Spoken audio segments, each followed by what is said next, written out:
Donald Trump's former defense secretary, Mark Esper, appeared on the most recent episode of Real Time with Bill Maher, in which he once again emphatically stated that Donald Trump is a threat to democracy. If Trump is given a second term, he would surround himself with fascists and yes men. And after Maher prodded him, Esper publicly admitted that he is increasingly likely to vote for President Biden, despite being a lifelong Republican. But before we unpack all that, if you end up liking this video and you want to support the channel, please be sure to hit the like, subscribe, and alert bell before you go. I'd greatly appreciate it. All right, friends, so one of the things that we talk about quite a bit on this channel is the unprecedented, unique fact, that Donald Trump's closest advisors during his first term in office, and hopefully his last term in office, the vast majority of them have either not endorsed him, emphatically said they would not endorse him, and have actually endorsed the opposition, right? Very few of Donald Trump's closest advisors have actually come out in support of him. They're either staying silent or they're loudly saying they will not support him. And some have even said they're going to support the opposition, including President Biden. Mark Esper is a lifelong Republican who served as Donald Trump's defense secretary. So he was one of the highest members of the Trump administration. He was head of the Department of Defense. He was there. He was a close advisor to Donald Trump. He wasn't sitting in the nosebleed section, proverbially speaking. He was at the table, the cabinet table. He was in the inner circle. And what he says on Real Time with Bill Maher is really sobering. But I want to play a couple of clips that we've seen from Mark Esper in the past several months to just set the stage. You know, eventually it culminated, the long break, simmering break between he and myself in June of 2020 when he wanted to deploy active duty troops on the street of Washington, D.C. and suggested actually that we shoot Americans in the street. So, I mean, that's kind of more what you'll see, this very hyper-aggressive behavior and this, willingness to flaunt norms and rules, if you will. So again, to be clear, Donald Trump's defense secretary said that Donald Trump tried to order him to deploy active military on the streets of Washington, D.C. and shoot American citizens who were just protesting him. That is absolutely gross fascistic behavior for which there is absolutely no counterpart in the Democratic side. This is, again, another example of the vast disparity, the vast moral and ethical inferiority of Donald Trump and MAGA Republicans. Again, one more clip in which Esper said a couple of months ago, very clear about what he feels about Donald Trump, and then we'll get to what he tells Bill Maher and what he admits to Bill Maher after Maher prods him. But since today is January 6th, 3 years after the attack on the Capitol, I'm just curious, Mr. Secretary, do you view Donald Trump as a threat to American democracy? Well, first of all, good to be with you, Jim. It is a tragic day in our nation's history. And yes, I do regard him as a threat to democracy. Democracy as we know it, our institutions, our political culture, all those things that make America great and have defined us as. It's interesting because Donald Trump says he would make America great again. And again, it's so fascinating to me that Donald Trump apparently can get away with, saying that America sucks. He says it all the time. Meanwhile, if Twitter lefties say America sucks, the right just clutches its pearls and say, how dare you criticize America and demean this country? You should move. Meanwhile, Donald Trump is given a blank check to talk smack about the United States all the time. Gross double standard, again, for which we should relentlessly mock Republicans and hold them accountable for. Like, hey, if it's okay for you to criticize America, it's okay for the left to criticize America too. I digress. The fact that he said explicitly that Donald Trump is a threat to democracy, again, there's no precedent for this. None of President Biden's or President Obama's or President Clinton's or President Carter's or anybody else, any Democratic president, none of their cabinet members have come out after the fact and said, yeah, the guy I worked for is a threat to democracy. Once again, emphasizing the unique threat and unique danger posed by Donald Trump, for which no MAGA Republican has a successful, coherent answer for. They have no refutation of that. Which brings us to Bill Maher. So Secretary Esper appeared on Real Time with Bill Maher, and he got prodded by Bill Maher to, again, emphasize the threat that Trump poses, to go into detail, explain what he thinks is so dangerous about Trump, and what he might do as a lifelong Republican to try to keep Donald Trump out of the White House as the election approaches. I think a lot of people think a second term would be more of the same. I hear a lot of people say, well, he didn't blow up the world the first time. No, really. And he didn't, he didn't crash the economy. I think it would be very different. Yeah. And I'm guessing from the guy who knows firsthand when he said he wanted to shoot missiles into Mexico. Yep. Okay. wanted to seize ballot boxes after the election, right? Shoot protesters was suggested, nuke hurricanes. And I just want to say, the first time he was elected, okay, he had to surround himself with some, like, normal people, what I would consider normal Republicans. Yourself, General Milley, McMaster, John Kelly, Mattis. John Bolton's a little nutty, but I still think he's a normal. Okay. Yep. I don't think that's going to happen the second time. I think it's Mike Flynn, and I think Mike Flynn, General Mike Flynn, that is not a difference of type. That is a difference of kind. That is not a difference of degree. Now we're into this true authoritarian realm.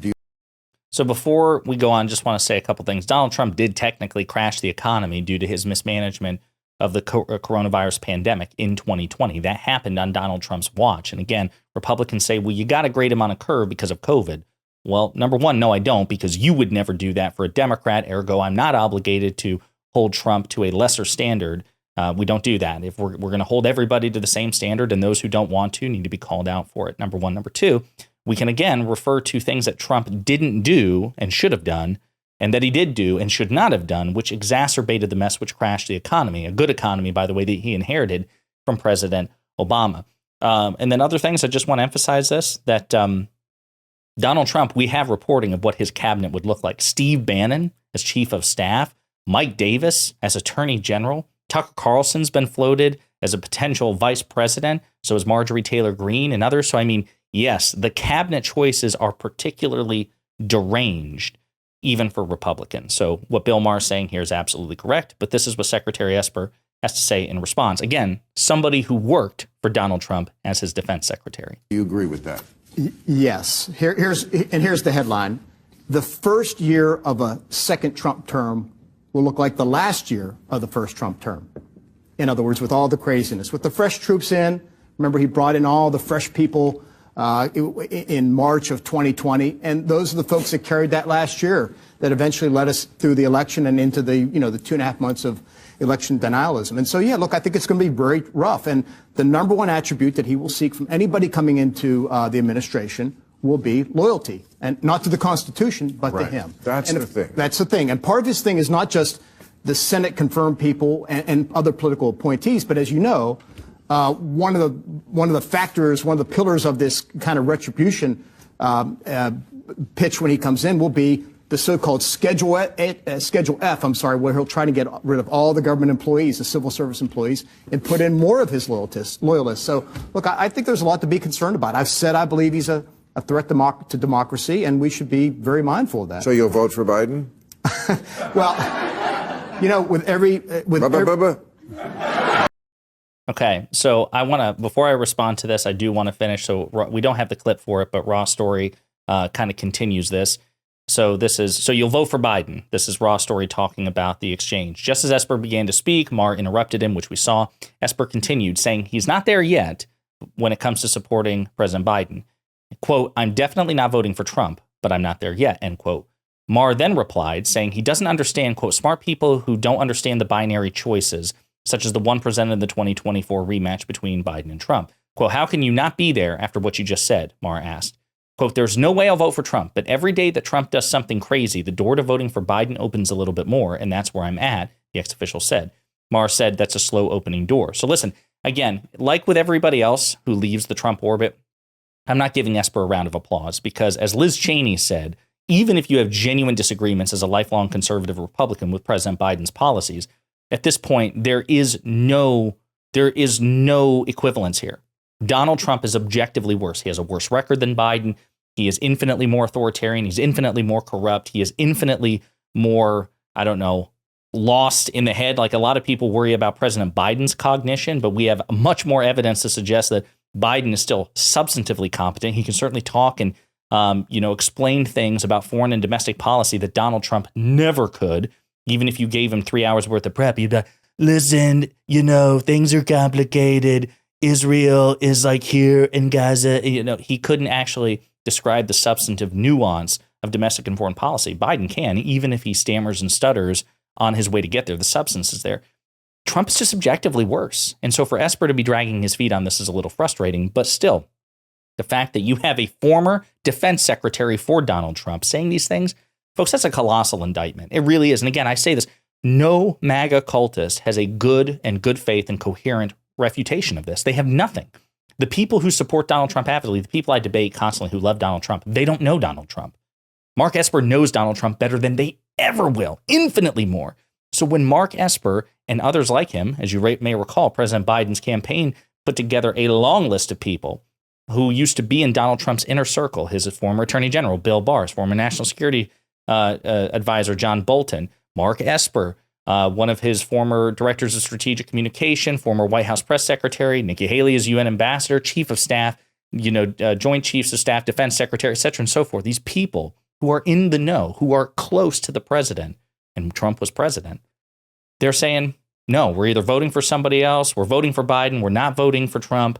This is unprecedented. So when you have people who are informed saying that this is an insane choice, he's not fit for office, he being Trump, there's no good faith. If you choose to ignore that, you're right, you can choose to do so, but it's really stupid. And the people who are choosing to ignore the Espers of the world would never do such a thing in any other context. Again, I use the example of, if you were hiring somebody, if these MAGA Republicans were going to hire somebody for a job at their company, and the references of the current applicant, their former bosses, their former coworkers, their former subordinates, whatever, the people who know them, tell you not to hire this person, you wouldn't hire them. But that logic apparently goes out the window when it comes to Trump and the presidency for some stupid reason. I digress. But anyway, this is unique. It's infinitely worse than anything coming from any Democratic administration.